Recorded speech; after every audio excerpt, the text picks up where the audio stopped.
atcerošie. Es taisīju zinātnisko darbu par Latvijas pilību 15. gadsimtā. Un šo tēmu es izvēlējos, jo daudz laika esmu pavadījis kopjot un strādājot ap Latvijas pilībās. Zinātniski pētnieciskajā darbā autors aplūkoja divas Latvijas viduslaiku pilis un pilskalnus kopumā, to vēsturisko attīstību, nozīmi mūsdienās un perspektīvas nākotnē. Darba ietveros tiek apskatīts Pīļu Jaunpils un Turaidas Pīļu vēsturiskais uzplaukums un norientēšanas laiks. Un tā, darba mērķis, satvainojos, man pareizi uzrakstīt prezentāciju. Es visu pastāstīšu.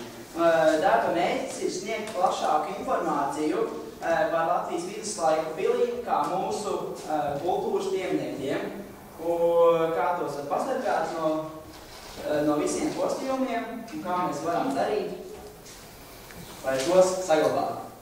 Lai veicinātu piļu saglabāšanu, kā Latvijas kultūras pieminekļus, tika izstrādāta aptaujas anketa, kuru aizpildīja visādi vecuma cilvēki. Papildus iedzīvotāju aptaujā autors apmeklējas pilis personīgi, neapzinies ar tām.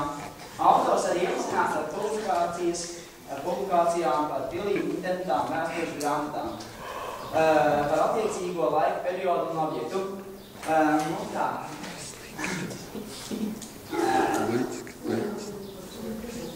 Jā.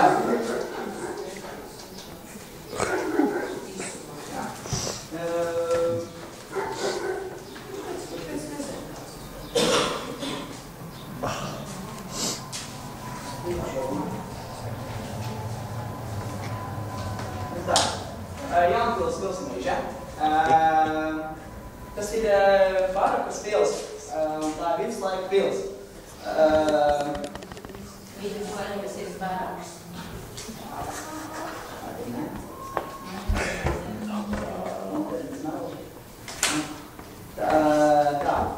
Jaunpils pils neregulējumi klāpojumi nocietināta ordeņa pils ar iekšējo pagalmu. Celta 14. gadsimtā, 14. gadsimta beigās. To no 3 pusēm ieskauja Zītnavu dīķis.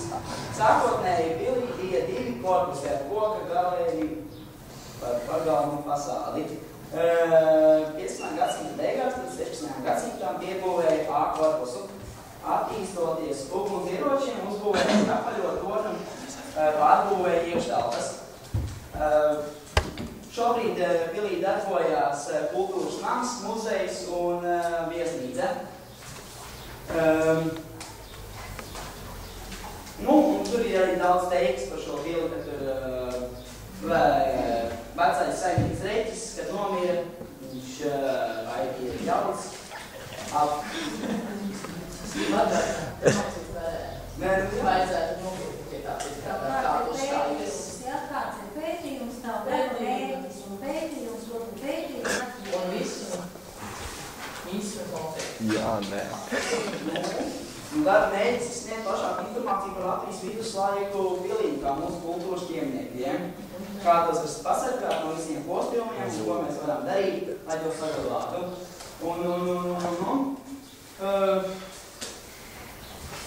Tas bija...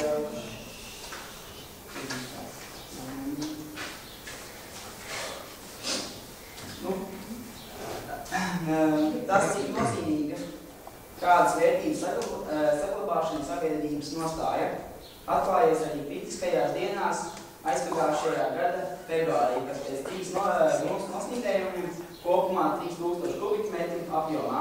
Dažu dienu laikā radies pamats bažām par nopietniem draudiem pils pastāvēšanai.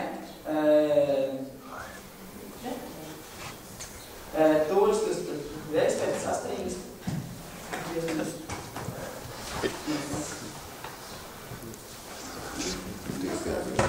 Pārteicinājums, šī bija aptauja.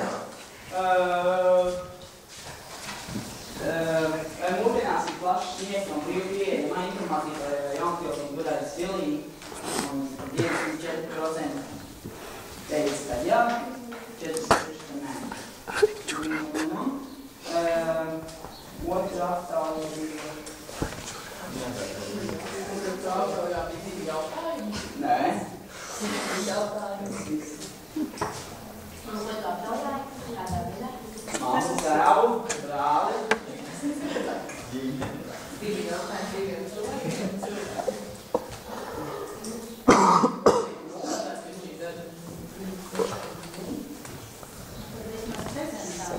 Tas jau ir sarakstā, ja, jo sarcīrus šeit nav.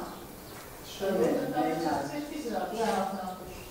Vēl arī pateikt, kāda ir rakstīt, bet kāda ir hipotēze.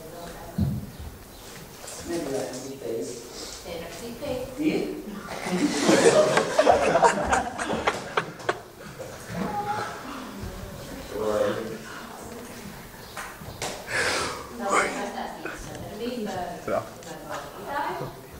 Kad tā sadarbība sākās? Tā mums sāksies jau. Paldies, par ko tu atbild. Jā.